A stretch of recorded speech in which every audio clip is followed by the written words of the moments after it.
भैया जी कहीं में आपका स्वागत है। मैं हूं प्रतीक त्रिवेदी। कोरोना का संकट, एक कर्ज, दो भाइयों की मौत और एक पूरा परिवार तबाह, जहां यह दिल्ली की घटना है। सवाल यह है कि ना तो कोई अल्फाज इसको बयां कर सकता है और ना ही आज के इस पूरी बातचीत के सिलसिले में हम ये कहना चाहते हैं कि तमाम कोई हल्ला हो हल्ला है। बात सिर्फ इतनी है, समझदार जनता के सामने, उसी के पास जो भी भैया जी कहीं का जो तमाम सारे लोग हैं उन्हीं के सामने एक बात सिर्फ रखने की बात है कि इस संकट में, इस सबसे गंभीर संकट के समय में, मौजूदा समय में हम जहां खड़े हैं उस स्थिति का मूल्यांकन जरूर किया जाना चाहिए और इसको बार बार कहा जाना चाहिए। और वो तमाम सारी जनता, वो तमाम सरकार, इंफ्रास्ट्रक्चर, इस सब का ये एक इशारा भर है। आज जो हम आपके सामने सबसे पहले रिपोर्ट दिखा रहे हैं वो उस परिवार के तबाह होने की कहानी है कि किस तरह से एक कर्ज ने बराबर उसके ऊपर कर्जदारों ने जो दबाव बनाया, उसके बाद क्या स्थिति हुई उसकी। पहले तो ये रिपोर्ट, उसके बाद हम अपने मेहमानों से आपका तारुफ कराएंगे और आज बात करेंगे जो भी स्थितियां लगातार बनी हुई हैं उन पर। धमकी कौन देता था? धमकी वाले का नाम बताओ। महेंद्र सिंह सेठी। और दूसरा उसी का आदमी है भोला।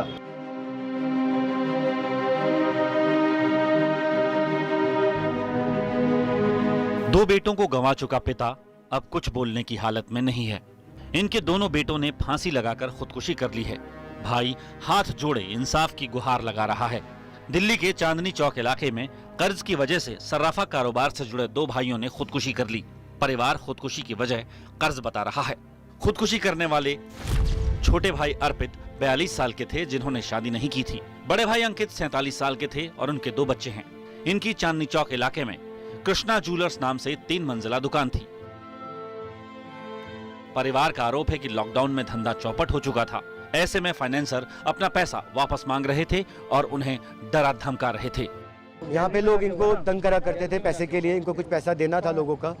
4 दिन पहले भी कोई लोगों ने आके फिनाइल भी पिलाया उन लोगों को कि तुम मर जाओ, सुसाइड कर लो। ये लोग माफी मांगते थे कि हम पैसा चुका देंगे 1 साल में, 2 साल में, जो भी उनका था।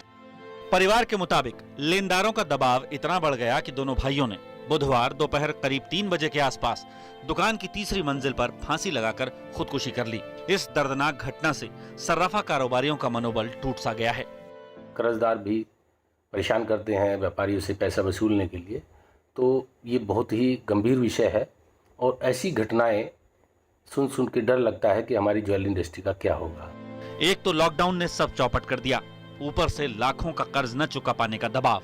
दो भाइयों का इस तरह से दुनिया से चले जाना कई सवाल खड़े करता है। पुलिस को मौके से सुसाइड नोट मिला है, जिसमें आर्थिक हालत अच्छी नहीं होने की वजह से जान देने का जिक्र है। हालांकि सुसाइड नोट में किसी का नाम नहीं है, मगर परिवार वालों और पड़ोसियों के आरोप पर पुलिस कर्ज देने वालों से पूछताछ कर रही है।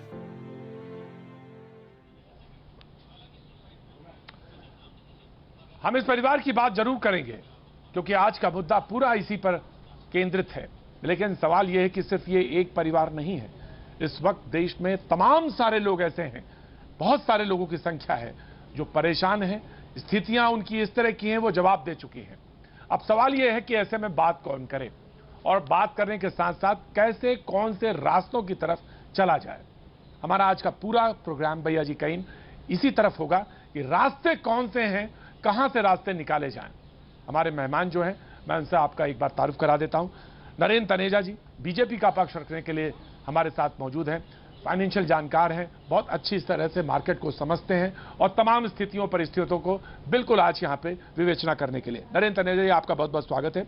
अभिषेक दत्त कांग्रेस के युवा हमारे साथ प्रवक्ता मौजूद हैं, बहुत अच्छा बोलते हैं। Thank you so much Abhishek ji. Ajay Kumar हमारे साथ आम आदमी पार्टी के यहां से जुड़ रहे हैं, बहुत बहुत शुक्रिया अजय कुमार जी, बहुत बहुत शुक्रिया। ए.के. वाजपेयी जी लोक जनशक्ति पार्टी से, एलजेपी से हमारे साथ मौजूद हैं, बहुत बहुत शुक्रिया। अनुराग भदौरिया जी समाजवादी पार्टी का यहां पे पक्ष रखने के लिए मौजूद हैं, बहुत बहुत शुक्रिया अनुराग जी। शांतनु गुप्ता कुछ देर में हमारे साथ जुड़ेंगे, बहुत बहुत शुक्रिया, थैंक यू सो मच। सबसे पहले मैं उसी परिवार की बात करना चाहूंगा। न्याय के लिए बात हो रही है, बहुत सारे लोग न्याय की बात कर रहे हैं, तमाम तरह से न्याय की बात हो रही है और ये स्थिति जो हमने दिखाई है आत्महत्या वाली, ये एक वानगी भर है। इस तरह देश में तमाम सारी घटनाएं हैं। सबसे पहले मैं नरेंद्र तनेजा जी, मैं आपसे जानना चाहता हूं, 50-60 लाख रुपए का कर्ज था। ये वो परिवार है जिसने इतना कर्ज लिया था, उसकी ये स्थिति है। और तमाम वो लोग जो इस स्थिति से बहुत दूर हैं, यानी वो परिवार जो रोजमर्रा की जिंदगी में है, वहां भी स्थितियां और बदतर हैं। जी नरेंद्र तनेजा। नहीं, बहुत ही आपने जो ये रिपोर्ट दी है बहुत ही दुखद, बहुत अफसोस होता है इस तरह की जब, और आपने ये दिखाई है, हमको जानकारी है कई जगह ऐसे हुआ है। और गरीबी कारण है, व्यवसाय है, कोरोना वायरस से जो एक तरह का जो आर्थिक परेशानियां लोगों के लिए पैदा हुई हैं, छोटे लोगों के लिए पैदा हुई हैं, ये ज्वेलरी सेक्टर है या तमाम सेक्टर, मैन्युफैक्चरिंग, एसएमईज है, वो सबको पैदा हुए। आपने देखा था, आपने भी उनके इंटरव्यू तस्वीरें दिखाई थी, बहुत सारे लोग सड़कों पे थे, उनका तो दुख और भी ज्यादा था। पूरी दुनिया के अंदर जो छोटे गरीब देश हैं, अमीर देश उनके पीछे पड़े हुए हैं, कर्जा निकाला जा रहा है। चीन जैसे देश हैं, वो देशों से कर्जा हाथ मरोड़ के पैसा वापस ले रहे हैं और उनकी परेशानियां बढ़ रही हैं। तो कोरोना वायरस से ये तकलीफ जो है, इंसान की तकलीफ, आखिर तो हम सब इंसान है ना, उन सब की तकलीफ बहुत बड़ी है, खासतौर से उन लोगों की जो किसी तरीके से जिनका जो कैश फ्लो है वो रुक गया है या और परेशानियां। इसीलिए सरकार ने हर बैंक को इस बात की हिदायत दी है कि जहां भी इसमें आप पहले नरमी बरतें। ईएमआई के लिए हर एक को, इसीलिए सरकार ने जो है वो पैसे छूटते ही सबसे पहले कहा था ईएमआई या इस तरह की वसूली भी जो है उसके नियम बनाए थे, और कहा अगस्त के एंड तक तिथि देकर इस तक आपने इस पर कोई जोर नहीं डालना है। जहां जहां सरकार ने प्रयास हुआ इसकी कोशिश, और साथ में ये भी जो एम्प्लॉयर्स हैं उनसे भी कहा है आपके एम्प्लॉयज ने जो कर्जा लिया है तो ना करें। लेकिन उसके बावजूद जैसा आप बता रहे हैं, ये तो अच्छा, इनका 3 मंजिला आपने बताया व्यवसाय, चांदनी चौक जो भारत का, दिल्ली का दिल है, वहां इस तरह की बातें हुई हैं। तो इतना जरूर है कि नीति के स्तर पर होना चाहिए, लेकिन इंसानियत के स्तर पे भी हम सबको सोचना पड़ेगा। कोरोना वायरस का ये कोई किसी राजनीतिक दल इसको ना लेके आया, ना कोई राजनीतिक दल इसको भगा सकता है, इसका राजनीति से कोई लेना देना नहीं है। ये एक देश की अर्थव्यवस्था पे हमला है, हम सब पे, लोगों, इंसानों पे हमला है पूरी दुनिया के अंदर। अब उससे कैसे, जब तक नहीं होगा, जब तक हम इंसानियत नहीं दिखाएंगे। मैं आप ये कहें पॉलिटिशियन, आप ये इंसानियत, पॉलिटिशियन हो या कोई भी हो, ये ऐसे वक्त में जब देश पे हमला है, लोगों पे हमला है, धंधे पे हमला है, पेट पे हमला है, जज्बात पे हमला है, परिवार पे हमला है, हमको इंसानियत ही दिखानी पड़ेगी। कोई राजनीतिक बात इसका समाधान नहीं है। सरकार नीतियां लाए, चाहे केंद्र सरकार हो या राज्य सरकार है। जी बिल्कुल, वेरी वेरी आवश्यक है। मैं तमाम वो परिवार, बिल्कुल सराफा कारोबार से जुड़े थे दोनों भाई, एक 42 साल के, एक 47 साल के जो ब्रदर थे जिन्होंने आत्महत्या की, उनके 2 बच्चे हैं। अब आप पूरा अंदाजा लगाएं, वो पिता जो बोल पाने की स्थिति में नहीं था और लगातार ये कह रहा था कि बस मुझे ये तो मालूम है कि कौन जो जिनसे कर्ज लिया था वो बड़े दबाव बना रहे थे। सवाल ये है कि दबाव इतना ज्यादा था दबाव कि वो जो 50-60 लाख रुपए का जो कर्ज लिया था वो सहन नहीं करे और दोनों भाइयों ने आत्महत्या कर ली। अजय कुमार जी, आम आदमी पार्टी के प्रवक्ता हमारे साथ मौजूद हैं, दिल्ली में सरकार है। मैं जानना चाहता हूं अब इनके लिए कौन न्याय मांगेगा और इन जैसे लोगों के लिए जो इस समय बहुत बड़ी संख्या है देश में, कौन न्याय के लिए आगे आएगा और कौन कहेगा नहीं इनके लिए न्याय होना चाहिए, इनको भी न्याय मिलना चाहिए। अजय कुमार जी। ठीक है प्रदीप जी, पहले तो समस्या तो अर्थव्यवस्था की है। अगर आप देखेंगे पूरे देश में, नरेश जी ने ठीक कहा था कि पूरे देश में जिस तरह से वर्तमान में अर्थव्यवस्था है, अगर आप 1.8 करोड़ सैलरी जो है, जो तनख्वाह पाते हैं, उन लोग की नौकरी चली गई है पिछले 4 महीने में। अब आप जो भी कदम उठाएंगे, ऋण के संबंध हो या जो कर्ज ज्यादा हो गया होगा दोनों भाइयों, इस परिवार में, लेकिन हर एक परिवार, भारत के जो है करीब 10 करोड़ परिवार का तो यही कहानी है।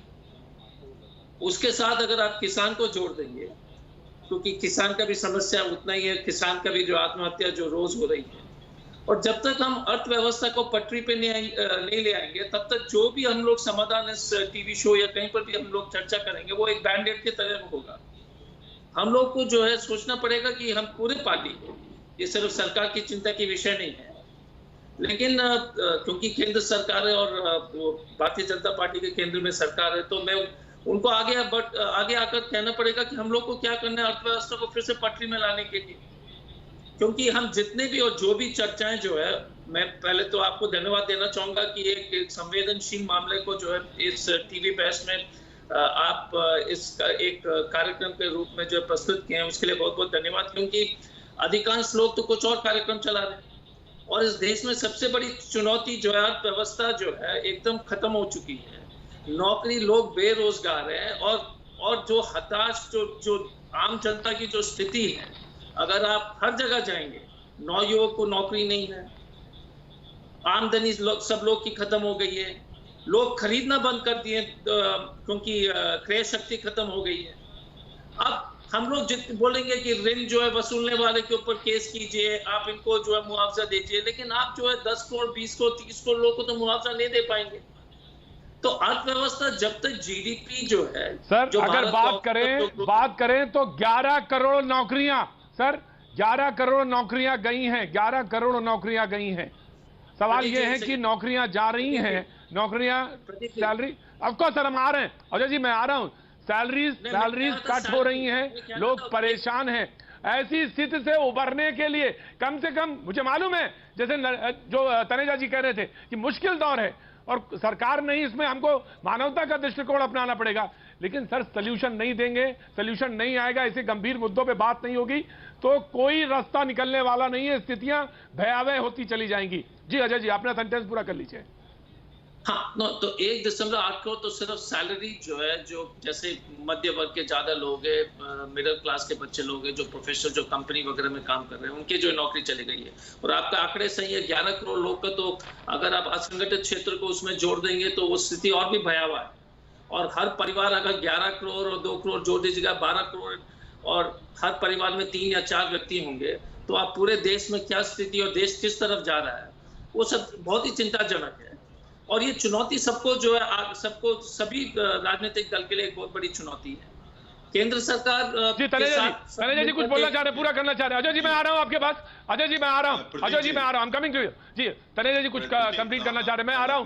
जी प्रतीक जी, जो अभी आपने जिस बात को कहा कि 11 करोड़ नौकरियां, ये आंकड़े सही नहीं है। 11 करोड़ के आंकड़े जो इंडिपेंडेंट लोग जो टेलीविजन वगैरह पर भी कहते थे, उनका भी सभी का ये कहना है कि उसमें से 10 करोड़ जो जॉब हैं, जब से अर्थव्यवस्था जो है वापस आई है, सब लॉकडाउन जो है काफी जगह वो वापस आ चुके हैं, आ गए वो, तो इसलिए ये आंकड़े पुराने, ये आपके जो 11 मुझे मालूम है, लेकिन सर वो लोग, ये वो जो है असंगठित क्षेत्र है सर, ये असंगठित क्षेत्र है सर, ये असंगठित क्षेत्र है जहां पे सैलरीज वाले हैं, जिनकी नौकरियां गई हैं सर 2 करोड़ के आसपास, वो लोग तो बड़ी मुश्किल के स्थिति में है, उनको तो फिर से इंटरव्यू के लिए भी जाना पड़ेगा और एक प्रोसेस में फिर से गुजरना पड़ेगा। तनेजा जी, प्रतीक जी देखिए, मैंने पहले ही आपको कहा चुनौतियां हैं, और चाहे वो हमारी सरकार हो या अजय कुमार जी की दिल्ली सरकार है, वो भी पूरा उन्होंने पोर्टल खोल रखा है, सब पूरी कोशिश कर रहे हैं कि सारे जॉब वापस आए एम्प्लॉयमेंट के लिए सब। तो इकोनॉमी को पटरी पे पूरी तरीके से सरकार 24 घंटे काम कर रही है, और मैं किसी राज्य सरकार की बुराई नहीं कर रहा, किसी भी राजनीति, सब प्रयास कर रहे हैं कि इकोनॉमी जो है वो वापस पटरी पे आए। और काफी जो इंडिकेशन है, जितना पेट्रोल खर्च हो रहा है, डीजल खर्च हो रहा है, बिजली खर्च हो रही है, लगभग 87% इकोनॉमी वापस आ चुकी है। इसका मतलब ये हुआ कि जो कुल मिलाकर के सारी चीजें वैसी हो रही हैं जो कोविड से पहले था। लेकिन चुनौतियां भी हैं, खासतौर से उन लोगों की जिनकी नौकरी चली गई थी और पूरी तरीके से उनका भी एम्प्लॉयमेंट वापस नहीं आया। लेकिन ये 1.5-2 महीने की बात है, ये सब कुछ वापस आया अर्थव्यवस्था का जहां था। लेकिन सबसे बड़ी प्रतीक चुनौती वही है कि जो कोरोना वायरस की मार है, चाहे वो व्यक्ति पे हो या अर्थव्यवस्था पे, उसमें कभी दुर्भाग्य से नहीं हो पा रही है, और जिसकी वजह से सब हुआ था वो हमला बरकरार है। तो चुनौती इसलिए वो बरकरार है। एक आखिरी लाइन में कहूंगा कि यहाँ आवश्यक, अनुराग मैं आ रहा हूँ आपके पास, अनुराग मैं अनुराग आ रहा हूँ, लेकिन अनुराग आपके आने से पहले मैं अनुराग बिल्कुल अनुराग मैं आ रहा हूं आपके पास, लेकिन मैं आपके आने से पहले मैं उस पिता की बाइट को एक बार फिर दिखाना चाहता हूं, और बराए मेहरबानी मैं आपसे यह कहना चाहता हूं, क्या आप उसके लिए कहेंगे कि इनको न्याय मिलना चाहिए? मैं आपसे जानना चाहूंगा। मैं पिता की बाइट एक बार फिर दिखाना चाहता हूं, वो लड़खड़ाती आवाज और टूटता भरोसा, वो इसमें देखना चाहिए। जी पिता की बाइट देखना चाहिए। फिर मैं, धमकी कौन देता था? धमकी वाले का नाम बताओ। महेंद्र सिंह सेठी। और दूसरा उसी का आदमी है भोला। धमकी कौन देता था? धमकी वाले का नाम बताओ। महेंद्र सिंह सेठी। और दूसरा उसी का आदमी है भोला। ये पिता हैं जो लड़खड़ाती आवाज से ये कह रहे हैं कि साहब वो जो जिनसे कर्ज लिया था उनका दबाव इतना ज्यादा है कि वो बेटे सह नहीं सके, और 3 मंजिला उनका शोरूम जिसमें उन्होंने जाके ऊपर अब आत्महत्या कर ली, एक 42 साल का, एक 47 साल का। ये कोई डिबेट का इशू नहीं है, ना इस पे कोई डिबेट होनी चाहिए, ना कोई डिबेट हो सकती है। सवाल ये है कि हम जहां पे खड़े हैं उन स्थितियों का मूल्यांकन कैसे करें और कैसी स्थितियां बेहतर करें। कम से कम जो कॉन्फिडेंस है मार्केट का, कॉन्फिडेंस है जो मार्केट में, उसको तो लौटाने के लिए तमाम प्रयास हो सकते हैं, या तब तक हमको इंतजार करना पड़ेगा जब तक वो वैक्सीन नहीं आ जाएगी, तब तक इंतजार करें, या कॉन्फिडेंस लौटाने के लिए वो मेजर्स जरूरी हैं, या बात कहीं ना कहीं कोई सीरियसली टॉक जो है शुरू होनी चाहिए। अनुराग भदौरिया। देखिए, अभी मैं तनेजा जी को सुन रहा था, क्योंकि तनेजा जी इतनी अच्छी बातें कर रहे थे, कोरोना काल है, हम सबको इंसानियत अपनानी चाहिए, बिल्कुल अपनानी चाहिए, इसका पक्षधर तो मैं हमेशा से हूँ। लेकिन अनुराग आज आपसे हम बेहतर अनुराग की अपेक्षा करेंगे, बेहतर अनुराग की अपेक्षा करेंगे, इसीलिए मैंने आज बुलाया। बहुत अंदर से बहुत दुखी होके, बहुत अंदर से दुखी होके बहस, मैंने कहा आज कोई बहस नहीं है, मैं अंदर से दुखी हूं, इसलिए मैंने आज आपसे बात कही है। मैं हिंदुस्तान की आवाज हूँ, हिंदुस्तान की बात करता हूँ, बिना डरे करता हूँ, डंकी की चोट पे करता हूँ, किसी से डरता नहीं हूँ। मैं लगातार ये कहता आ रहा था कि पूरे देश के अंदर में बेरोजगारी के नाम पे मुझे बदनाम कर दिया गया। प्रतीक जी आप भी जानते हैं, जब भी मैं बात करता था हमेशा बेरोजगारी की बात करता था, तो सब यही कहते थे भदौरिया जब भी आएगा बेरोजगारी की बात करेगा। लेकिन बीजेपी को तो जाति धर्म की बात मजा आता है। मैं कहना चाहता हूँ, अभी ये कह रहे थे कोरोना काल, इनसे शायद ये भूल गए हैं कि जब हमारा मई 2019 चल रहा था, तभी हमारी जो अनएम्प्लॉयमेंट रेट थी 7.11 हो गई थी, वो हमारे 45 साल में सबसे ज्यादा थी। आप जब से सरकार में आए तब से एम्प्लॉयमेंट बढ़ा कहाँ पे, आप बता दीजिए। मैं चैलेंज करता हूँ टीवी डिबेट में, आप भी बैठे तनेजा जी, मैं भी बैठा हूँ। आप जब से 2014 से सरकार में आए, आपने कम एम्प्लॉयमेंट बढ़ा है, लगातार आत्महत्याएं बढ़ी हैं। ये दिल्ली की आत्महत्या है, यहाँ बाराबंकी में आत्महत्या हुई, बनारस में आत्महत्या हुई, यहाँ रोज आत्महत्याएं हो रही है, और परिवार का परिवार एक साथ आत्महत्या कर रहा है। बच्चे को, आपको एक घटना बता दूं, बनारस के एक माँ ने अपने छोटे छोटे बच्चों को गोली दे दी, उनको गोली दे दी नींद की, कि हमारे मरने के पहले ये सो जाएं। उसके पहले वो दोनों माँ बाप झूल गए, बच्चे भी मौत के मुंह में चले गए। पूरा का पूरा परिवार इस तरह से साफ हो रहा है। क्या भारतीय जनता पार्टी कभी जगती है? क्या इस पे बातें होती है, डिबेट होती है? आप बताइए, कभी होती हो तो यही तनेजा जी बैठ के यहाँ पे चिल्लाते हैं, हमेशा जाति धर्म की राजनीति करने में व्यस्त रहते हैं। इंसानियत कहाँ है कहाँ इंसानियत? लगातार 6 सालों से इंसान की बात कहाँ हो रही है? इंसान तो सुसाइड कर रहा है, चाहे किसान सुसाइड कर रहा हो, कोई चिंता नहीं होती, कोई बहस नहीं होती। चाहे अनएम्प्लॉयमेंट कितना हो गया पता आपको? 40 साल के नीचे के लोग 52% अनएम्प्लॉयड है, और 40 साल के ऊपर अगर चले जाएंगे तो 48% है। बताइए हमारा यूथ कर क्या रहा है? चले जाइए, कैमरा लेके गली गली गांव गांव घूम लीजिए, आपको पता चल जाएगा। इन्होंने डाटा देना बंद कर दिया, सरकार ने डाटा देना बंद कर दिया। सोचो, इतनी बेरहम सरकार है ये, डाटा नहीं देना चाहती, जनता जान ना पाए। यहाँ बेरोजगारी का आलम है, लोग सुसाइड कर रहे हैं, मौत को गले लगा रहे हैं। ये हिंदुस्तान है जहाँ आदमी भूख से मौत को गले लगा ले, या पैसे की तंगी से मौत को गले लगा ले? और हमारे यहाँ बात क्या हो रही है? टीवी खोल के देख लीजिए आप, क्या डिबेट चल रही है लगातार। मन इंसानियत की बात हो कब रही है? इसीलिए मैं बहुत दर्द से बोल रहा हूँ, अंदर के दर्द से बोल रहा हूँ। हमने बाराबंकी में पूरे परिवार को मरते हुए देखा है, सिर्फ इसी वजह से कि हम आर्थिक तंगी से लोग मौत को गले लगा रहे हैं। हिंदुस्तान का संस्कार ऐसा कभी नहीं था, हिंदुस्तान की संस्कृति ऐसी कभी नहीं थी। जब से भारतीय जनता पार्टी की सरकार आई है, देश में सिर्फ और सिर्फ चलती है, नफरत की राजनीति चलती है, या नफरत की। तनेजा जी, मैं आ रहा हूँ आपके पास। डेवलपमेंट की बात कब होती है? अभिषेक की बात को मैं चैलेंज करके तनेजा जी, मैं आ रहा हूँ, बिल्कुल आ रहा हूँ। प्रतीक जी, तनेजा जी, मैं आ रहा हूँ। अभिषेक कांग्रेस के प्रवक्ता। 1000 डिबेट होगी, सुन ले प्रतीक जी, 1000 डिबेट अगर भारतीय जनता पार्टी कर रही होगी तो 999 उसमें से जाति धर्म की डिबेट हो रही होगी। कब हुई है यहाँ बेरोजगारी पे डिबेट? कब हुई है यहाँ? अरे अनुराग भदौरिया जी, तनेजा जी कहाँ पे? तनेजा जी नहीं, ना बीजेपी। अनुराग जी, ना तो तनेजा जी जिम्मेदार हैं, ना बीजेपी, ना समाजवादी, ना कांग्रेस। और जिस जगह जिस स्क्रीन पे हम मौजूद हैं, जिस स्क्रीन पे मौजूद है टेलीविजन, वो जिम्मेदार नहीं है। हमने डिबेट कितनी करी? अरे आप ये सवाल हमसे भी तो पूछिए, ये सवाल आप हमसे भी तो पूछिए। अनुराग भदौरिया, ये सवाल हमसे भी तो पूछिए आप कि मैंने कितनी डिबेट कर ली, मैंने कितनी डिबेट कर ली अनुराग? अनुराग देखिए, ब्लेम करना बहुत आसान है। अनुराग, ब्लेम करना मैं सरकार से पूछना चाहता हूं, लेकिन ये बताइए मैंने कितनी डिबेट की, मैंने कितनी डिबेट करी? कांग्रेस के प्रवक्ता अभिषेक दत्त, स्थितियां यहां तक, अभिषेक Dutt, now Anurag, now you listen, Anurag, now you listen, now Anurag, you listen, you have to listen, Anurag, this is not the way, अनुराग बहुत संवेदनशील इशू है, अनुराग बहुत संवेदनशील इशू है, अनुराग नहीं, Anurag this is not the way, Anurag बहुत संवेदनशील इशू है।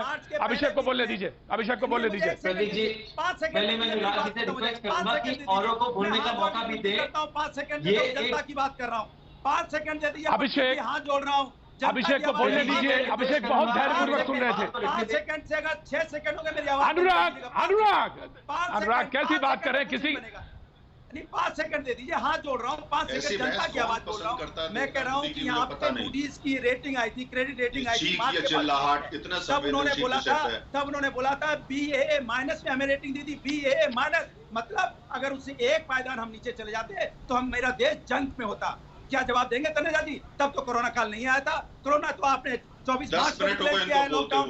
मैं पूछना चाहता हूँ, इस देश के अंदर में जब से भारतीय जनता पार्टी सरकार 5 सेकंड हो गए। अनुराग आपकी बात सुनी मैंने, अनुराग मैंने बात सुनी, अनुराग अगर आप सोचिए, उनके घर में तो टेलीविजन नहीं चल रहा होगा, अनुराग उनके घर में टेलीविजन नहीं चल रहा होगा, लेकिन चांदनी चौक में कई जगह ये टेलीविजन चल रहा होगा, तमाम उन परिवारों में टेलीविजन चल रहा होगा जहां ये बहस देखी जा रही होगी। वो ये सोच रहे होंगे कि ये क्या न्याय करेंगे, ये क्या रास्ता सुझाएंगे हमें, जब खुद ही बात नहीं सुनने को तैयार है, बहस कर रहे हैं ऐसी, तो ये क्या रास्ता सुझाएंगे हमें? Now Abhishek, now you complete, मैं आ रहा हूं अभिषेक दत्त। प्रदीप जी, सुप्रीम कोर्ट की टिप्पणी के बारे में मैं आपको बताना चाहता हूँ।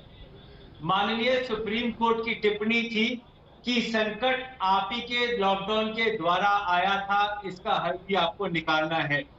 अगर आप सुप्रीम कोर्ट की टिप्पणियां देखें, मॉनिटोरियम को देख के, उन्होंने 2 बातें सरकार से पूछी, क्या ब्याज पर ब्याज लगाना सही है?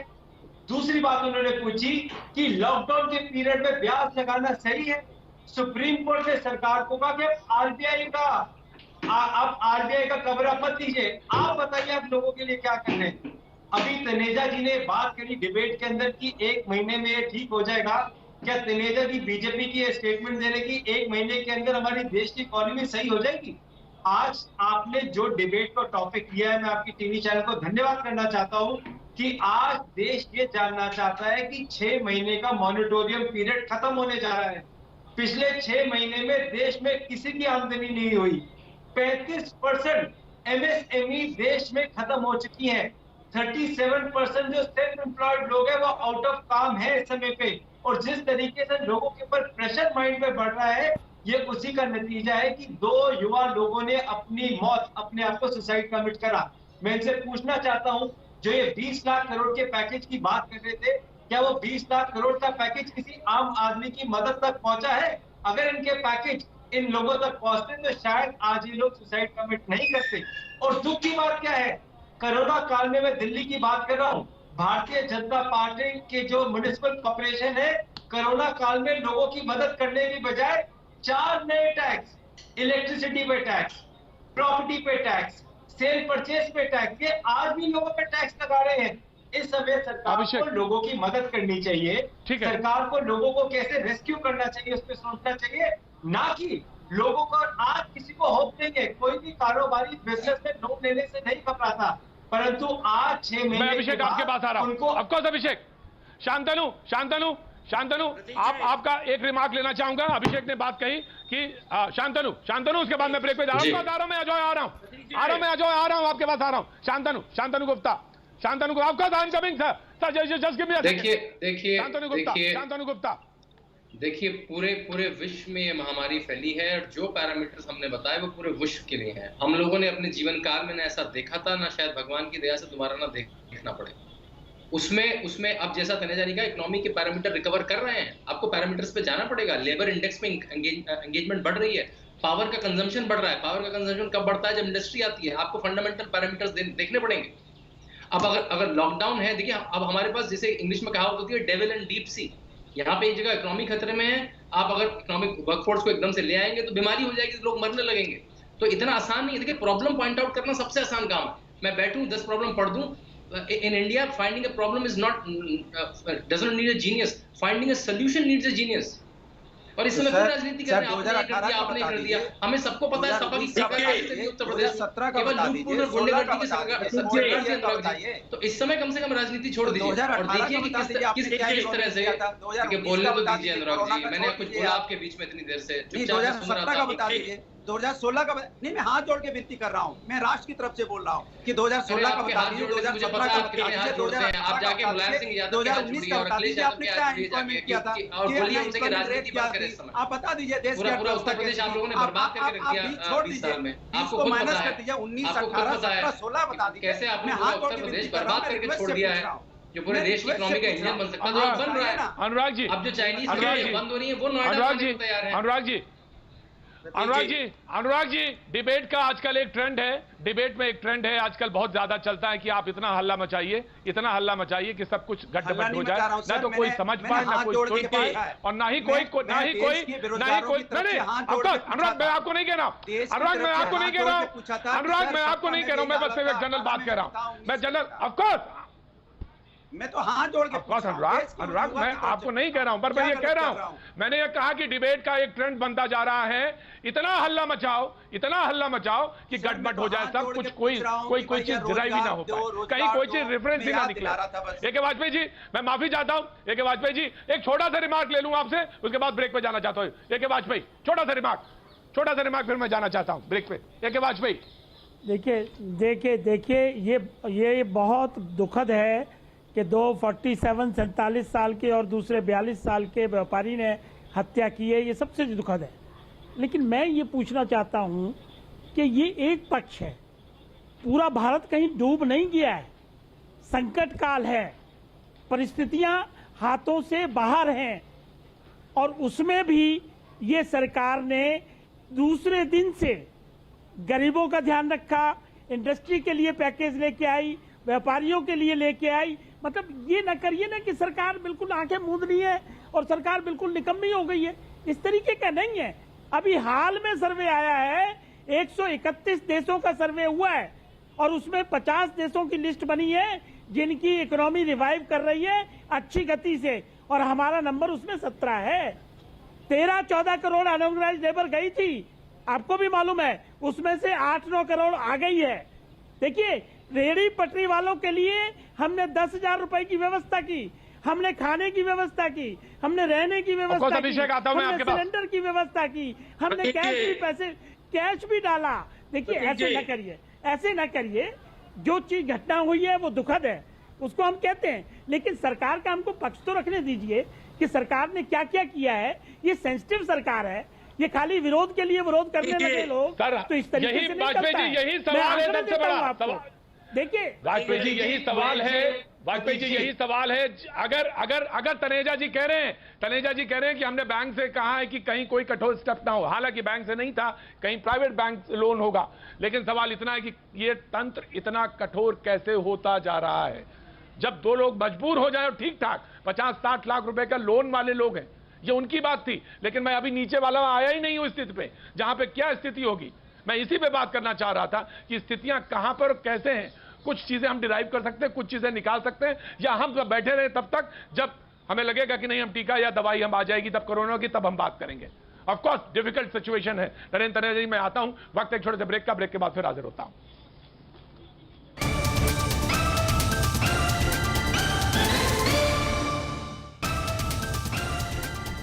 कोरोना का संकट, एक कर्ज, 2 भाइयों की आत्महत्या और परिवार तबाह। तो जो छोटे बच्चे, 47 साल के जो ब्रदर थे, उनके 2 छोटे बच्चे हैं। सवाल यह है कि परिवार अब तबाह है, पिता न्याय मांग रहा था, और यही सवाल है आज जो भैया जी कहीं में लेकर आए हैं, और तमाम आर्थिक पहलुओं से जुड़े हुए। और यह घटना सिर्फ ऐसी है जिसका इधर एक इशारा है। इस समय देश में तमाम सारी ऐसी स्थितियां, परिस्थितियां जिससे संकट से सारे लोग गुजर रहे हैं। नौकरियां को लेकर सवाल है, छटनियों को लेकर सवाल है, तमाम ऐसी स्थितियां, परिस्थितियों जिनके ऊपर आज हम बहस भैया जी कहीं में कर रहे हैं। लेकिन सबसे पहली बात यह कि चांदनी चौक में 2 भाइयों ने जिन्होंने आत्महत्या की, उनके लिए न्याय की बात कौन करेगा और न्याय की बात कौन उठाएगा। सबसे पहले ये पैकेज, हम फिर लौटते हैं। धमकी कौन देता था? धमकी वाले का नाम बताओ। महेंद्र सिंह सेठी। और दूसरा उसी का आदमी है भोला।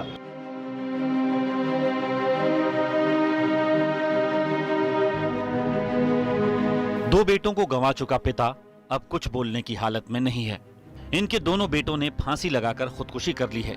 भाई हाथ जोड़े इंसाफ की गुहार लगा रहा है। दिल्ली के चांदनी चौक इलाके में कर्ज की वजह से सर्राफा कारोबार से जुड़े दो भाइयों ने खुदकुशी कर ली। परिवार खुदकुशी की वजह कर्ज बता रहा है।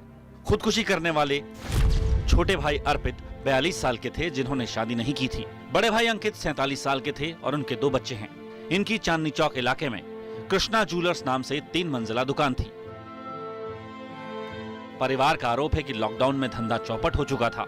ऐसे में फाइनेंसर अपना पैसा वापस मांग रहे थे और उन्हें डरा धमका रहे थे। यहाँ पे लोग इनको तंग करा करते थे पैसे के लिए। इनको कुछ पैसा देना था लोगों का। 4 दिन पहले भी कोई लोगों ने आके फिनाइल भी पिलाया उन लोगों को कि तुम मर जाओ, सुसाइड कर लो। ये लोग माफी मांगते थे कि हम पैसा चुका देंगे 1 साल में, 2 साल में, जो भी उनका। परिवार के मुताबिक लेनदारों का दबाव इतना बढ़ गया कि दोनों भाइयों ने बुधवार दोपहर करीब 3 बजे के आसपास दुकान की तीसरी मंजिल पर फांसी लगाकर खुदकुशी कर ली। इस दर्दनाक घटना से सर्राफा कारोबारियों का मनोबल टूट सा गया है। कर्जदार भी परेशान करते हैं व्यापारियों से पैसा वसूलने के लिए, तो ये बहुत ही गंभीर विषय है। और ऐसी घटनाएं सुन के डर लगता है कि हमारी ज्वेलरी इंडस्ट्री का क्या होगा। एक तो लॉकडाउन ने सब चौपट कर दिया, ऊपर से लाखों का कर्ज न चुका पाने का दबाव। दो भाइयों का इस तरह से दुनिया से चले जाना कई सवाल खड़े करता है। पुलिस को मौके से सुसाइड नोट मिला है, जिसमें आर्थिक हालत अच्छी नहीं होने की वजह से जान देने का जिक्र है। हालांकि सुसाइड नोट में किसी का नाम नहीं है, मगर परिवार वालों और पड़ोसियों के आरोप पर पुलिस कर्ज देने वालों से पूछताछ कर रही है। जब पैकेज देख रहे थे उसमें एक सज्जन कह रहे थे कि बात दरअसल ये है कि ऐसी ही घटनाओं को देखकर डर लगता है। निश्चित तौर से डर लगता है और ये डरने वाली बात भी है, लेकिन कैसे खड़ा हुआ जाए, कैसे स्थितियों से सामना किया जाए और कैसे ये बातचीत से कोई तमाम सारे जो रास्ते हैं जिन पर तमाम पहलुओं पर बात होनी चाहिए उनसे कैसे गुजरा जाए, यही बात है। जो पैनल में हमारे साथ मौजूद हैं, मैं उनकी तरफ एक बार फिर मुखातिब होता हूं। तनेजा जी कुछ कहना चाह रहे थे ब्रेक से पहले, मैं उनकी तरफ आना था। बीजेपी के प्रवक्ता ऑफकोर्स मैं आम आदमी पार्टी के अजय कुमार जी, मैं आता हूं आपके पास। नरेंद्र तनेजा कुछ बोलना चाहते हैं ऑफकोर्स। अजय मैं इसके बाद आता हूं आपके पास। अजय मैं आता हूं आपके पास जी। नरेंद्र तनेजा ऑफकोर्स, अभिषेक उसके बाद आपके पास। मैं काफी देर से इंतजार कर रहा हूँ। बहुत गंभीर चर्चा का विषय है प्रतीक जी, और मेरे में चीखने चिल्लाने की काबिलियत नहीं है, तो आपने मुझे समय देना पड़ेगा। अनुराग जी को मैंने सुना, 10 मिनट का उनका मोनोलॉग था। उन्होंने कोरोना वायरस का कोई दोष नहीं है, कुछ नहीं है, जो कुछ है भारतीय जनता पार्टी, ठीक है, उनके अपने विचार हो सकते हैं, लेकिन कोरोना वायरस, और मैंने ये नहीं कहा कि 1 महीने में खत्म हो जाए। कोरोना वायरस का जो हड़कंप है, जो इसका प्रहार है, जो इसने देश पे हमला बोला है, कब खत्म होगा विश्व में कोई नहीं जानता, कोई भी नहीं जानता। तो कोई इस पर डेडलाइन देकर के बात नहीं कर सकता। ऐसी उम्मीद की जा सकती है कि जो अर्थव्यवस्था, जो पूरी रिकवरी है, वो हम उम्मीद कर रहे हैं कि आने वाले 6-7 सप्ताह के अंदर उसमें और भी बढ़ोतरी हो जाएगी। इस तरीके की बात चल रही है, लेकिन कोरोना वायरस के बावजूद इस जो प्रयास सरकार ने करे उसका नतीजा है। और हमारा डेटा नहीं है, नौकरी.com का डेटा है कि जून के मुकाबले जुलाई में सिर्फ नौकरियों में 5% की बढ़ोतरी है। ये इंडिपेंडेंट डेटा सरकार के नहीं है। Foreign FDI, foreign direct investment, ये सब इंडिकेटर्स होते हैं। देखिए, चीखना चिल्लाना इजी होता है, मैं सॉलिड बात करता हूं, मैं चीखना चिल्लाना में कर नहीं पाता, मैं काबिलियत नहीं मेरे। लेकिन FDI देश के अंदर अनप्रेसिडेंटेड रिकॉर्ड बढ़ोतरी हुई है। हार्ड करेंसी रिजर्व रिकॉर्ड बढ़ोतरी देश के अंदर हुई है। देश के बाजार के अंदर रिकॉर्ड बढ़ोतरी। क्या ये सारे वो लोग हैं जिनको अर्थशास्त्र नहीं आता और सिर्फ राजनीतिक लोगों को आता है, खासतौर से जो उत्तर प्रदेश से आते हैं? मैं भी हालांकि यूपी का ही रहने वाला हूं। प्रश्न ये होता है आप, और दूसरा ये कहा गया सरकार ने कुछ किया 6 साल के अंदर। आप तो प्रतीक पूरे देश में भ्रमण करते हैं, 6 साल के अंदर जो वो 67% लोगों के बैंक अकाउंट नहीं थे, किसने खोल दिए? 8 करोड़ लोगों के घर के अंदर वो चूल्हे में उनकी माताएं बहनें जो है वो मर जाती थी, दम तोड़ देती थी, वहां LPG सिलेंडर किसने पहुंचा दिया? किसने पहुंचाया? गांव हर गांव में बिजली किसने पहुंचाई है? लेकिन इसी का नतीजा है कि जब पिछले साल चुनाव हुए, भारत की जनता ने, उन्होंने अनुराग भदौरिया को रिजेक्ट कर दिया और उन्होंने क्या कहा? 303 सीटें देकर के कहा आप बहुत बेहतरीन काम कर रहे हैं। लेकिन अभी जो कोरोना वायरस का हमला है, ये चुनौती हर भारतीय पे है, अर्थव्यवस्था पे है। इसलिए मेरा ये मानना है, राजनीतिक आप क्रिटिसिज्म जरूर करिए, आपका काम है, विपक्ष का धर्म है, उनको करना चाहिए, लेकिन आप कुछ कहने से पहले आप ये जरूर देखिए कि आज की स्थिति क्या है, क्या क्या और काम किया जा सकता है, कहाँ हमारी कमी रह गई है, उसके बारे में सुझाव जरूर दीजिए। बजाय इसके कि बिना सांस लिए 10 मिनट तक, है ना, आप जो है एक मोनोलॉग कर दे, उससे वो दर्शक उससे ऊब जाता है। प्रतीक जी, और एक आखिरी बात मैं आपको कहना चाहता हूँ, ये आपको I agree sir, I agree. एक सेकंड, मैं आपकी बात से सहमत हूँ, मैं आपकी बात से सहमत हूँ।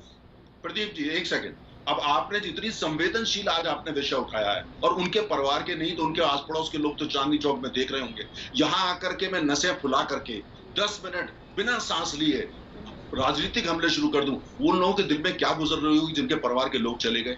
या तो इतना गंभीर चर्चा पे हमको कर विषय नहीं उठाना चाहिए, विषय उठाए तो संवेदनशीलता दिखानी चाहिए। मैंने कहा इंसानियत का तकाजा है, राजनीतिक हमने नहीं कहा कि भारतीय जनता पार्टी 100% परफेक्ट है, कोई राजनीतिक दल परफेक्ट नहीं होता, हमसे हो सकता है गलतियां हो रही है, लेकिन इस ऐसे समय जब कोरोना वायरस का हमला है, हम पूरा प्रयास कर रहे हैं, राज्य सरकारों के साथ हाथ मिला रहे हैं, उनको भी कोशिश कर रहे हैं, तमाम राज्य सरकारें भी अच्छा काम कर रही हैं, जो नहीं कर रही उनके साथ हम मिल रहे हैं। यही करना है हमको, मिल करके इंसानियत को आगे रख करके कोरोना वायरस को हराना होगा। जिनको बीजेपी को हराना, वो चुनाव का इंतजाम करें, सब मिलकर पहले कोरोना वायरस को हरा दें। मैं बोलूं प्रतीक जी, वेरी गुड, बहुत अच्छी बात है, सारे लोग मिलकर पहले कोरोना हटाएं, उसके बाद करेंगे। देखिए अनुराग मैं आपको दे दूंगा, लेकिन अजय को मैंने बोला था बोलने के लिए, लेकिन अगर आप कंटिन्यूअस बोलेंगे तो मैं माफी के साथ काटना पड़ेगा। आप बोल लीजिए, मैं आपको दे देता हूं वक्त, लेकिन फिर मैं अजय को दूंगा।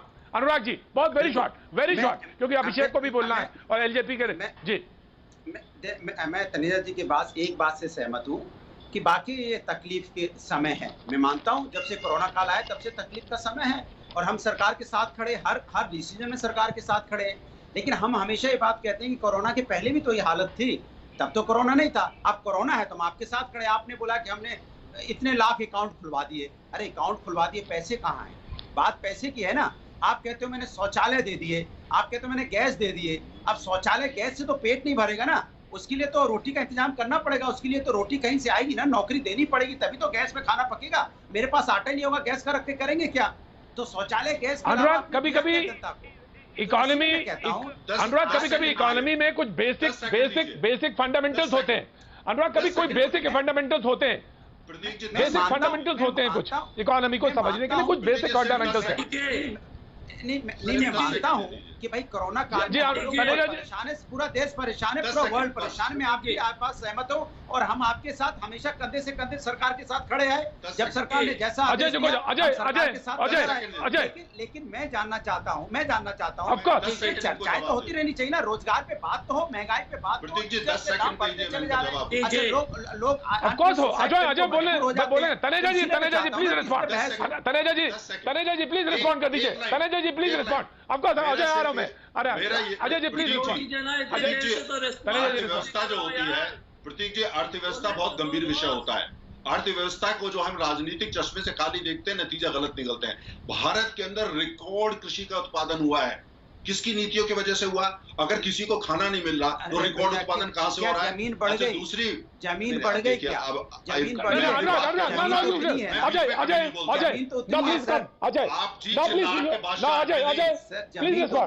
आप चीख चिल्लाहट के बादशाह मैं नहीं हूँ सर, मैं चीख चिल्ला नहीं रहा हूँ, मैं कह रहा हूँ जमीन उतनी मैं अपनी बात आप मुझे बोलने तो दीजिए। अंदर से दर्द निकलता है तो मैं बात करता हूँ। ठीक है, लेकिन क्या औरों को हक नहीं बोलने का? हम एज ए राजनीतिक नहीं बोलते, हम बोलते हैं एज ए हिंदुस्तानी को दर्द क्या। प्रवक्ता भी मौजूद हैं, अजय कुमार आम आदमी party Ajay Kumar please make your point. Ajay Kumar please make your point.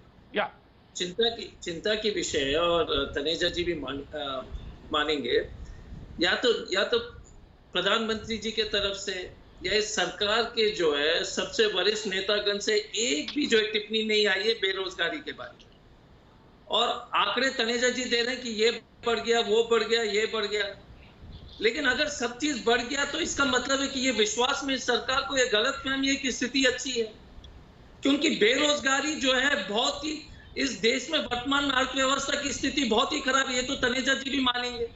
और जीडीपी जो है 9% से लेकर 15% जो अलग अलग लोग बोल रहे हैं और सिकुड़ रही है।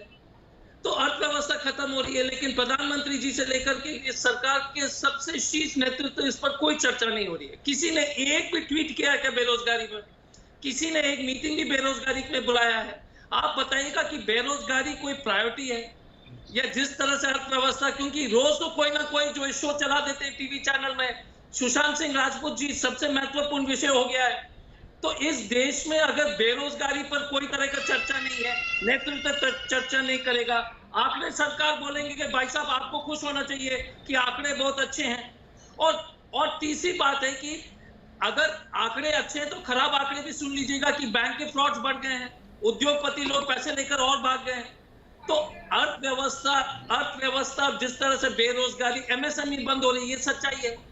कहीं पर भी नौकरी नहीं हो। अगर प्रतीक जी, तनेजा जी हो या कोई भी इस देश में अगर ट्विटर या टीवी में आकर बोले कि बेरोजगारी नहीं है, मध्य वर्ग खत्म हो गया, गरीब लोग खत्म हो गया है, असंगठित क्षेत्र खत्म हो गया है, और जो स्थिति जो गांव में है, क्रय शक्ति खत्म हो गया है, और कोई नेतृत्व उस पर चर्चा नहीं हो रही है।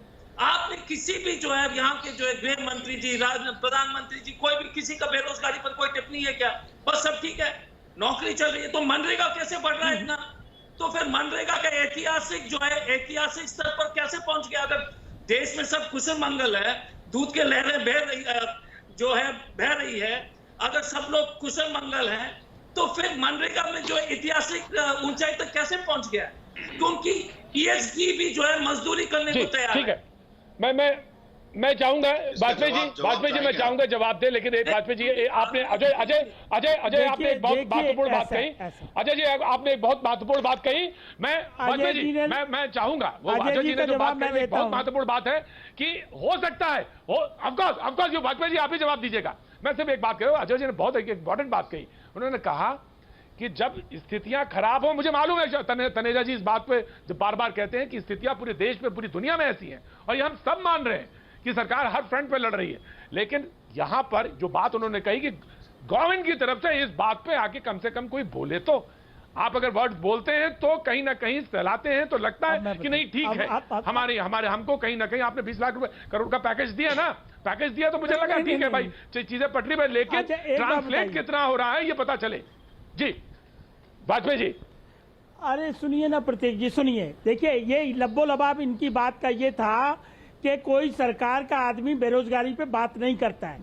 ये देखिए, बात ट्वीट करने से नहीं होगी, ये काम करना पड़ेगा जमीन पे उतर के, और ये सरकार काम कर रही है। देखिए लॉकडाउन के दौरान 27.1% आंकड़े थे बेरोजगारी, और जैसे ही अनलॉक हुआ उसके बाद जुलाई में 8.1% पे आ गया बेरोजगारी का आंकड़ा। तो ये कैसे कह रहे हो कि बेरोजगारी कम नहीं हो रही? बेरोजगारी बढ़ती जा रही है।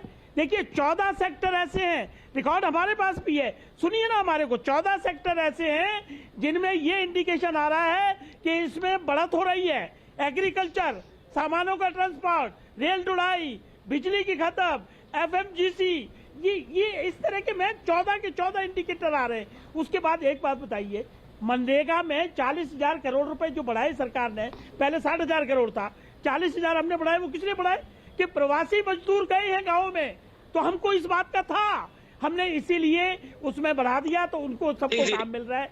जब तक वो दोबारा से इंडस्ट्री में नहीं आते हैं, तब तक उनके लिए हमने खाने का इंतजाम भी किया, पैसे का भी किया, मजदूरी का भी किया। तो मतलब ये कैसे कहोगे कि भाई हम प्रयास नहीं कर रहे? सरकारें क्या करेंगी? एक बात बताइए मुझे, सरकारें ये करेंगी कि ईमानदारी के साथ प्रयास करें, लोगों की जेब में पैसा डालें, जो हमने डाला। किसानों को 90,000 करोड़ रुपया दिया, रेहड़ी पटरी वालों को 10,000 रुपया दिया, विडो पेंशन को दिया, हमने किसानों को एडवांस में किस्त दी, हमने हर सेक्टर को, एमएसएमई को 3.5 लाख करोड़ दिया। तो क्या ये चीजें डिनाई है? इसका कोई इम्पैक्ट नहीं होगा? नहीं, मैं अजय जी से पूछता हूँ कि जी मैं आता हूँ। अभिषेक ने नहीं बोला, अभिषेक बहुत देर से हाथ उठा रहे हैं, अभिषेक बहुत देर से हाथ उठा रहे हैं। प्रतीक जी, मैं हैरान हूँ कि वाजपेयी जी और जो बीजेपी के प्रवक्ता हैं, ये इतनी जानकारी टीवी चैनल्स पे देते हैं, इतनी बड़ी बड़ी बातें करते हैं, और कोर्ट में इन्हीं के सरकार के वकील तुषार मेहता जी वो जवाब नहीं दे पाते। सुप्रीम कोर्ट में क्या टिप्पणी आती है और टीवी डिबेट में क्या टिप्पणी आती है, इसमें जमीन आसमान का फर्क है। मैं तो चाहूंगा तुषार मेहता जी को डिबेट पे भेज दो और बीजेपी के प्रवक्ता तो सुप्रीम कोर्ट में भेजो। एटलीस्ट सुप्रीम कोर्ट जो सरकार से पूछना चाह रही है कि आप आम आदमी के लिए क्या कर रहे हैं और क्यों नहीं कर पा रहे, उसका जवाब ये ज्यादा अच्छे से दे पाएंगे। आज इनको यही नहीं पता प्रवासी मजदूर क्यों प्रदेश गया, क्यों जगह छोड़ के गया, क्योंकि उसके पैसे नहीं थे। हजारों किलोमीटर पैदल वो क्यों चला? अगर उनके अकाउंट में पैसा आ रहा था, उनको सब कुछ सुविधाएं मिल रही थी, तो क्यों पैदल जा रहा था? वहां भी सुप्रीम कोर्ट आया। आज तक इनकी सरकार सुप्रीम कोर्ट में जवाब ही दे पाई। 1 सितंबर को नेक्स्ट डेटा मॉनिटरिंग को लेकर मैं इनसे पूछना चाहता हूं, आपने कितने मिडिल क्लास लोगों को डायरेक्ट कैश ट्रांसफर करा? एक का नाम बता दीजिए। और जो आंकड़े आप बता रहे हैं ये केवल टीवी डिबेट के आंकड़े हैं, सच्चाई इससे बहुत ज्यादा अलग है। रोज देश भर के अंदर लोग सुसाइड कमिट कर रहे हैं। ये पहला सुसाइड नहीं है। कभी कोई घर में लटक रहा है, कभी कोई मजदूर मर रहा है। आप इनके लिए कर क्या रहे हैं? आप मुझे बताइए। 20 लाख करोड़ के पैकेज में कितने डायरेक्ट पैसा लोगों के अकाउंट में गया, मुझे बताइए। अभिषेक सेक्टर वाइज आपको संवेदनशील, ठीक है बादशाह जी, आप जवाब दीजिएगा। तनेजा जी भी जवाब देने के लिए मौजूद है। तनेजा जी हाथ उठा रहे हैं। आप सेक्टर वाइज जवाब देना चाहते हैं? अफकोर्स अभिषेक ने सवाल पूछा। क्यों नहीं जवाब दे पाती? सुप्रीम कोर्ट क्या चुप्पी क्यों लग जाती है? मुझे जवाब दीजिए इस बात। सुप्रीम कोर्ट में ठीक है अभिषेक, वेरी वेल अभिषेक, आपका सवाल दिया तनेजा जी और बादशाह जी जवाब देंगे। शांतनु मैं लौटता हूँ वक्त एक छोटे से ब्रेक के बाद में फिर हाजिर होता हूँ। जी तनेजा जी आप जवाब दीजिएगा। जी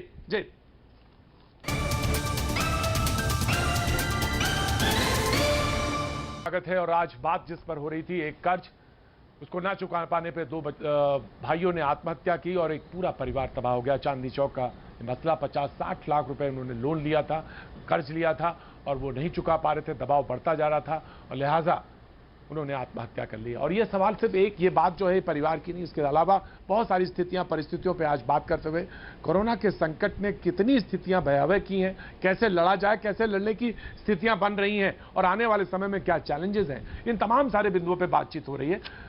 बीजेपी के प्रवक्ता ने ब्रेक पे जाने से पहले कहा था मैं जवाब देना चाहता हूं कि क्या स्थितियां, और सुप्रीम कोर्ट में जवाब देने को लेकर अभिषेक कांग्रेस के प्रवक्ता ने सवाल पूछा था। नरेंद्र तनेजा ने कहा कि मैं जवाब दूंगा। ऑफकोर्स राजनीतिक विशेषज्ञ हमारे साथ मौजूद है। मैं आ रहा हूं शांतनु, आपके पास आ रहा हूं नरेंद्र तनेजा के बाद। ऑफकोर्स अभिषेक मैं आपके पास भी आऊंगा। जी तनेजा जी जवाब देना चाहते हैं। सिर्फ 2 पॉइंट में नरेंद्र तनेजा। प्रतीक जी ये देखिए कि जितना जब से कोरोना वायरस का देश पे आक्रमण हुआ है, जितनी प्रेस कॉन्फ्रेंसेज और पब्लिक इंटरेक्शन देश भारत गणराज्य के वित्त मंत्री ने किए, निर्मला जी ने करी है। एक रोजाना प्रेस कॉन्फ्रेंस करी डेली, और जब भी आवश्यकता होती है उसकी बात करी जाती है, बताते हुए कि कौन कौन से कदम हम उठा रहे हैं एक सेक्टर को लेकर के। जैसे एक सेक्टर को लेकर के क्या कदम उठाए गए, कितना पैसा एलोकेट किया गया, उसका इंप्लीमेंटेशन कैसे हो रहा है, हर चीज को। अगर उसको कोई ना सुने तो उसके लिए भारतीय जनता पार्टी या सरकार को दोष देना उचित नहीं होगा। दूसरी बात, भारत एक संघीय ढांचा है, फेडरल स्ट्रक्चर है, और अजय कुमार जी तो बड़ी अच्छी तरीके से जानते हैं, आईपीएस में रह चुके हैं, है ना। इनको पता है कि अब जो हमारे यहाँ जो भी फिगर निकाली जाती है, चाहे वो बेरोजगारी की हो, चाहे वो एग्रीकल्चर, जो भी फिगर निकाले, वो टोटल सम होता है कि तमाम राज्यों ने क्या करा। अगर महाराष्ट्र जिसका जीडीपी $500 बिलियन है, महाराष्ट्र का जो जीडीपी अकेले महाराष्ट्र का सबसे बड़ा कंट्रीब्यूशन है। महाराष्ट्र का अगर आप, इसका मतलब होगा कि कांग्रेस ये कह रही है कि भाई महाराष्ट्र तो कुछ करा नहीं, नालायक है, पंजाब तो नालायक है, राजस्थान तो नालायक है, और अजय जी कह रहे हैं दिल्ली ने भी कुछ नहीं किया। इसका मतलब आपको ये हो गया अगर भारत में कुछ भी नहीं हुआ है, इसका मतलब अपनी जो राज्य सरकारें हैं उनको आप जो ये कह रहे हैं उन्होंने, हम ऐसा नहीं कह रहे। मेरा मानना है कि उन्होंने किया है। मेरा मानना है दिल्ली सरकार प्रयास कर रही है। मेरा मानना है कैप्टन अमरिंदर सिंह संघर्ष कर रहे हैं। मेरा मानना है महाराष्ट्र की सरकार कर रही है। तो देखिए, राजनीति करना या बिना सोचे समझे स्वीपिंग स्टेटमेंट देना, इसके लिए कोई तैयारी की आवश्यकता नहीं होती। अगर आपको पॉइंट बाय पॉइंट जवाब देने हैं और अच्छी चीज को समझना है और यह मानना है कि देश फेडरल स्ट्रक्चर है, यहाँ दिल्ली खाली केंद्र सरकार नहीं है, टोटल सम होता है राज्य सरकारों का।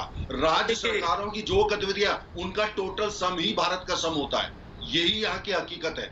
लेकिन उसके बावजूद अगर जो कोई पॉइंट है तो बताइए, लेकिन स्वीपिंग स्टेटमेंट दे देना कुछ नहीं होता। अभिषेक दत्त कांग्रेस के प्रवक्ता कुछ कहना चाह रहे थे। अभिषेक दत्त मैं आ रहा हूँ, अनुराग आ रहा हूँ। अभिषेक दत्त कुछ बोला, मैं अनुराग आ रहा हूँ, मैं आ रहा हूँ। अभिषेक दत्त को बोलने दीजिए। अभिषेक दत्त कुछ कहना चाह रहे हैं। मैं इनको बताना चाहता हूं, जब 2017 में जीएसटी काउंसिल ने जब जीएसटी इंप्लीमेंट करा था, उस समय उन्होंने रूल निकाला था अगले 5 साल तक लगातार, यानी कि 2022 तक सभी सरकारों को जीएसटी दिया जाएगा प्रॉपर टाइम पे। अगर वो 14% से कम भी हो, ये पहली कंडीशन थी, तभी सरकारें मानी थी। अगर आज बीजेपी के प्रवक्ता ये कहते हैं कि पंजाब में क्या हो रहा है, महाराष्ट्र में क्या हो रहा है, आज केंद्र सरकार की जो जिम्मेदारी है, केंद्र सरकार उस जिम्मेदारी से भाग नहीं सकती, यही कांग्रेस पार्टी कह रही है। और यही माननीय सुप्रीम कोर्ट के जो जजेस है वो भी ये कह रहे हैं कि आपको इसके लिए कोई ना कोई सोल्यूशन निकालना पड़ेगा। मैं इनसे पूछना चाहता हूँ, पंजाब जैसे शहर में 4400 करोड़ रुपए का जीएसटी का आपको देना होता है, जिसमें से 1800 करोड़ रुपए केवल सैलरीज के लिए जाते हैं। अगर ये पैसा आप स्टेट्स को नहीं देंगे तो आगे तनख्वाहें कैसे देंगी, कभी आपने सोचा इस बारे में? प्रतीक जी एक सेकंड, ये कोरोना काल, ये 2017 की बात है। क्लैरिफाई कर दीजिए, लगातार पैसे दे एक बात की वजह नरेंद्र जी क्लैरिफाई कर दीजिए। आ रहा हो जाओ, अजय आ रहा हूं मैं। नरेंद्र जी क्लैरिफाई करिए, क्लैरिफाई। जो देखिए जीएसटी के जो फैसले होते हैं, जीएसटी के फैसले केंद्र सरकार नहीं लेते, मिल के लिए जाते हैं। लेकिन हाँ, ये जो कांग्रेस के प्रवक्ता है, इनका ये पॉइंट जो है कि कुछ सरकारों के केंद्र पे जीएसटी का ड्यू है, ये बात बिल्कुल सच है। और केंद्र सरकार ने राज्य सरकारों को कहा है, इस पर पूरा प्रयास हो रहा है, पूरा काम हो रहा है। जो सरकार का ड्यू बनता है, जो देना है, बिल्कुल दिया जाए। उसमें विलंब कई राज्यों की उसमें हुआ है, ये बात सच है। लेकिन ये इसको कहना, इसका उससे कहना कि भाई केंद्र राज्य सरकारें कोई काम नहीं करती, कांग्रेस की सरकार निकम्मी है पंजाब की, मैं कांग्रेस के प्रवक्ता से कह रहा हूं, आपकी सरकार पंजाब में निकम्मी नहीं है। मैंने नहीं कहा, आप गलत कह रहे हैं, आप पार्टी की बुराई कर रहे हैं, ऐसा मत करिए। महाराष्ट्र में मैंने नहीं कहा वो निकम्मे है, राजस्थान में हमने कहा वो निकम्मे है। ये टोटल सम होता है, टोटल सम होता है, इसलिए उसको करना पड़ेगा। क्या कर रही है? परंतु मुझे एक सिंपल सवाल दीजिए, सिंपल जवाब दीजिए। आप सुप्रीम कोर्ट में अपना जवाब क्यों नहीं फाइल करते? जब सुप्रीम कोर्ट आपसे पूछती है कि आप क्या सुझाव लेके आ रहे हैं, आप क्यों नहीं उसको फाइल करते, आप क्यों उसको टालते रहते हैं? आरबीआई की आड़ आप देते हैं, ये हम नहीं कह रहे, सुप्रीम कोर्ट कह रही है। आप मुझे बताइए क्यों करते हैं आप ये लोग? अरे दुनिया, भारत का सुप्रीम कोर्ट भी, भारत का सबसे बड़ा कोर्ट, सुप्रीम कोर्ट भी, और भारत का सबसे बड़ा कोर्ट, जहां पे आपको जीरो मिलते हैं हमेशा। पब्लिक, देश की जनता जीरो देती है आपको। उसके कोर्ट में भी जवाब देते हैं और सुप्रीम कोर्ट में भी देते हैं। टीवी पे भाषण देने के लिए लोकतंत्र में पब्लिक का कोर्ट सबसे बड़ा है, जहां आपको जीरो मिलता है, जीरो। कांग्रेस का मतलब जीरो, कांग्रेस का मतलब जीरो। सुप्रीम कोर्ट में भी देते हैं और पब्लिक कोर्ट में भी देते हैं, पब्लिक में भी देते हैं, पब्लिक के कोर्ट में भी और सुप्रीम कोर्ट, दोनों जगह जवाब देते हैं। जी अनुराग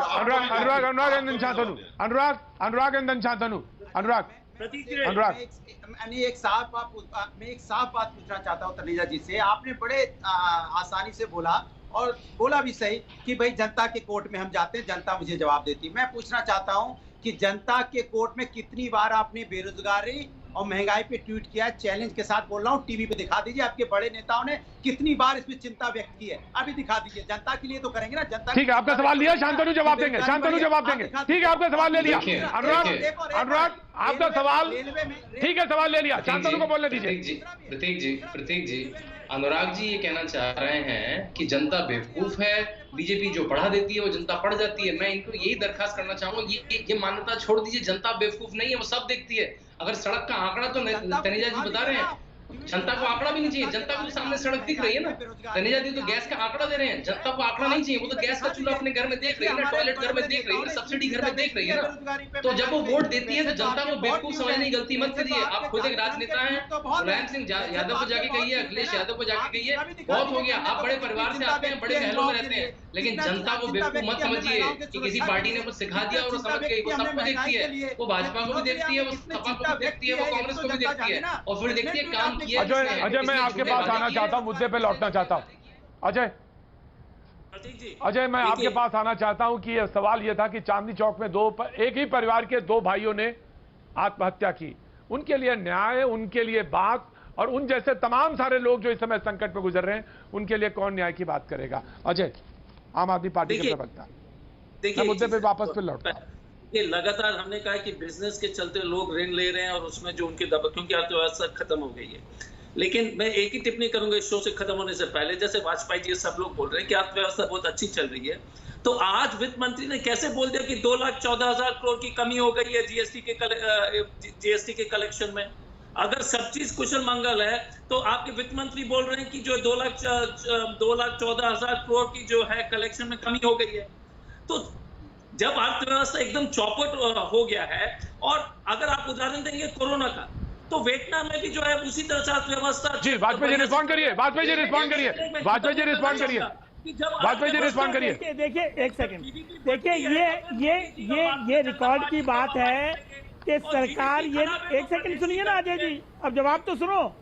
अरे भाई सरकार ये नहीं कह रही है कि 100% सब चीज कुशल हो गई, बिल्कुल नहीं कह रही। ना प्रधानमंत्री जी ये कह रहे हैं, ना कोई मंत्री ये कह रहा है, ना सरकार कह रही है। हम ये कह रहे हैं कि हम ईमानदारी से संकट से उभरने के लिए प्रयास कर रहे हैं, और उस प्रयासों के नतीजे ये आए कि $74 बिलियन की एफडीआई है। इसको आप डिनाई करिए, इसको डिनाई करेंगे। 75,000 करोड़ रुपए गूगल इन्वेस्ट करेगा, इसको डिनाई करिए। दूध का उत्पादन बढ़ा है, इसको डिनाई करिए। किसानों का उत्पादन बढ़ा है, इसको डिनाई करिए। किसानों के लिए 1 लाख करोड़ हमने इंफ्रास्ट्रक्चर के लिए सैंक्शन किए। लेकिन इन तमाम सारे लोगों, इन तमाम सारे आंकड़ों के बीच में सच ये भी है कि दिल्ली के चांदी चौक में 2 भाइयों ने इसलिए आत्महत्या कर ली क्योंकि कर्ज का बोझ और कर्ज वापस मांगने वालों का दबाव ज्यादा था। न्याय कैसे होगा, न्याय की बात कैसे होगी, यह भी एक सवाल है, और यह सवाल लगातार बना रहेगा। आज अभी बस सिर्फ इतना, कल फिर होगी मुलाकात, बने रहिए हमारे साथ।